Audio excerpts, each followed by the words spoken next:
సినీ అభిమానులకి ఒక షాకింగ్ వార్త. వచ్చే నెల మొదటి తేదీ జూన్ 1 నుండి ఆంధ్రప్రదేశ్, తెలంగాణ రాష్ట్రాల్లో థియేటర్లు మూసివేయబోతున్నారు. అయితే ఈ నిర్ణయాన్ని సినిమా ఎగ్జిబిటర్లు ప్రకటించారు.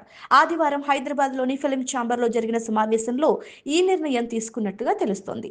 ఈ మీటింగ్లో ప్రముఖ టాలీవుడ్ నిర్మాతలు దిల్ రాజు, డి సురేష్ బాబు సహా 2 రాష్ట్రాల నుంచి దాదాపుగా 65 మంది థియేటర్ ఎగ్జిబిటర్లు పాల్గొన్నారు. ఎగ్జిబిటర్లు తమ సమస్యలను నిర్మాతల ముందు ఉంచారు. ముఖ్యంగా అద్దె పద్ధతిలో థియేటర్లు నడపలేమంటూ పర్సంటేజ్ పద్ధతిలో మాత్రమే కొనసాగించగలమని తేల్చి చెప్పేశారు. ఈ విషయాన్ని స్పష్టంగా తెలియజేస్తూ నిర్మాతల మండలికి ఓ లేఖ రాయాలని నిర్ణయించారు. తమ సమస్యలకు పరిశ్రమలో ఉన్న వారికి స్పష్టంగా అర్థం కావాలంటే జూన్ 1 నుండి థియేటర్లు మూసివేయటమే సరైన మార్గమని భావించారు. నిర్మాతలు ఈ విషయాన్ని ప్రొడ్యూసర్ కౌన్సిల్ గిల్డ్ కి తీసుకెళ్లి మాట్లాడుతున్నారు. అయినా సరే ఎలాంటి సానుకూల స్పందన రాకపోతే తమ నిర్ణయాన్ని అమలు చేస్తామంటూ ఎగ్జిబిటర్లు స్పష్టం చేశారు.